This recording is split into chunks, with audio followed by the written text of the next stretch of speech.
ये इंटरनेशनली पाकिस्तान पे ये प्रेशर पड़ा है, हुकूमत पर ये प्रेशर पड़ा है कि यहाँ पे बाय फोर्स होता है। वो बच्ची भी बालग नहीं हुई जब भी आप 18 साल का, और बंदा को 40-45 साल या 50 साल का है, ये कैसे मुमकिन है कि उसको ये पता हो कि मैंने कन्वर्ट होना है और ये करना है। आपको पता है कसूर में और 1-2 जगह पे और 3-3 साल की बेटियों, क्रिश्चियन बेटियों के साथ ज़िनाकारी की गई है। कोई भी इंसान कन्वर्ट जब होता है उसको पहले तालीम हासिल करनी चाहिए, यानी अगर मुस्लिम ही होना है उसको मैं कहता हूँ 3 महीने के 6 महीने या 6 साल लगे उसकी गहराई तक जाए। अस्सलाम वालेकुम नाज़रीन, मैं हूँ आपका मेज़बान अब्दुर्रहमान हदफ में आप सब लोगों को खुश आमदीद। पाकिस्तान में मुख्तलिफ कम्यूनिटीज़ की जानिब से अरसा दराज से हुकूमत के ऊपर एक प्रेशर था कि पाकिस्तान में जबरी तौर पर लोगों को मुसलमान किया जा रहा है, और इसी चीज़ों को मद्देनज़र रखते हुए हुकूमत पाकिस्तान एक बिल मंजूर करवाने जा रही है, असम्बली में पेश करने जा रही है, जिसके चीदा निकात ये हैं। नंबर 1 कि 18 साल से कम उम्र कोई भी मज़हब से ताल्लुक़ रखने वाला है, अगर वो मुसलमान होना चाहता है तो वो मुस्लिम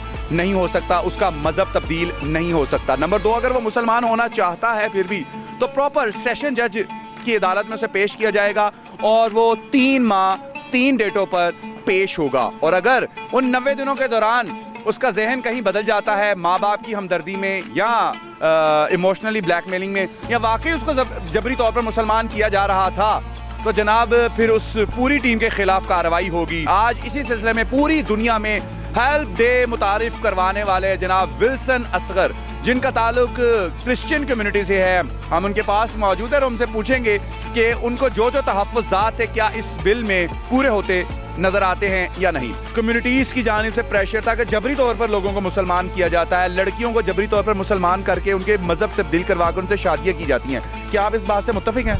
ये वाकई ये चीज़ हो रही थी, बाय फोर्सली कन्वर्सेशन कन्वर्ट कर रहे थे, लेकिन ये ठीक नहीं था। मैं कहता हूँ अगर किसी ने किसी मज़हब में भी जाना है लेकिन वो रूहानी तौर पर और नौली के तौर पर हो, यानी ज़बरदस्ती नहीं। और जब ज़बरदस्ती की जाती है वो चीज़ नहीं बनती, तो फिर वो जैसे आप 3 महीने का कह रहे हैं अगर बिल है तो 3 महीने, वो एक 3 मिनट भी वो अगर वो मुसलमान होना चाहता है बाय फोर्सली, वो 3 मिनट के लिए भी वो मुसलमान नहीं है, वो तो एक ज़बरदस्ती हुआ। वो लड़का है या लड़की है, ये रूहानी तौर पर जिसको रोशनी, जो भी मज़हब की रोशनी आती है वैसे होना चाहिए। क्या आपको लगता है कि ज़बरदस्ती मज़हब तब्दील करवा कर कोई भी शख्स किसी खातून को अपने साथ रख सकता है? देखिए मैंने वही बात की, नहीं हो सकता, लेकिन वो एक उसके पीछे एक बैकग्राउंड कुछ और होता है, उनका लव होता है, बेशक लड़की हो या लड़का हो, लव होता है या उनके अपने कोई मरासम होते हैं, इस बेस पे सब कुछ होता है, लेकिन वो रूहानी तौर पर नहीं है। लेकिन हमें पाकिस्तान में रहते हुए, मैं बिंग द क्रिश्चियन पूरी दुनिया में हेल्प डे को मुतारफ़ करवा रहा हूँ, मैं पाकिस्तान में रहते हुए कर रहा हूँ, मैं आज़ादी के साथ रह रहा हूँ, सब कुछ कर रहा हूँ। कोई ऐसे केसेस आपकी नज़र से गुजरे हो या आपके पास आए हो जिनमें ज़बरदस्ती मज़हब तब्दील करवाया गया हो? मैं बड़े दुख के साथ, वो बेटी किसी की भी हो, बेटियाँ सांझी होती हैं, तियाँ, पंजाब से रहने वाले तियाँ सांझी हैं, हमारे अल्फाज ये है। जो कराची में वो आरजू राजा के साथ हुआ, वो बच्ची भी बालग नहीं हुई जब भी आप 18 साल का, और बंदा को 40-45 साल या 50 साल का है, ये कैसे मुमकिन है कि उसको ये पता हो कि मैंने कन्वर्ट होना है और ये करना है। और ये हमारी बेटियों, हमारी बेटियाँ बड़ी डर गई हैं, हिंदुओं की हों, सिखों की हों, क्रिश्चियनों की, हमारी बेटियाँ, माँ बाप डर गए कि ऐसा भी हो सकता है कि जिस बच्ची को भी पता ही नहीं है।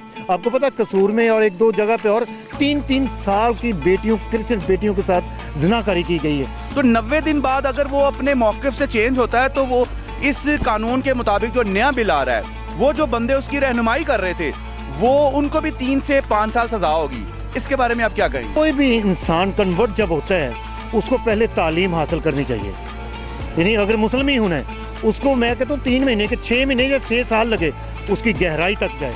अगर वो मज़हब की वो बेहुरमती है, वो जज्बात में आपके कह सकता है, कोई लालच में कह सकता है, या किसी भी डर से कह सकता है, किसी खौफ में कह सकता है, ये बड़ा अच्छा है। मैं कहता हूँ पर्सनली उसको पहले जज करना चाहिए कि जिस मैं मज़हब में जा रहा हूँ कि मैं रूहानी तौर पर उसका नॉलेज मुझे है या नहीं है। तो मैं कहता हूँ टाइम जितना भी मिले, ये मैं सेशन कोड, ये मेरे हिसाब से तो ये ठीक नहीं है कि एक जज पर्सनली इंसान को खुद जज करना चाहिए, इल्म हासिल करना चाहिए, उसके बाद फैसला करे कि मैंने किस तरफ जाना। जी तो नाज़रीन, आपने विल्सन असगर की गुफ्तगू सुनी। हम चाहेंगे कि आप अपनी राय भी कमेंट बॉक्स में ज़रूर दीजिएगा कि ये जो बिल पाकिस्तान में मुतारिफ़ करवाया जा रहा है और चंद ही दिनों में ख़बरें हैं कि इसे पास भी कर लिया जाएगा। इजाज़त दीजिए अपने मेज़बान अब्दुर्रहमान को। अल्लाह निगहबान।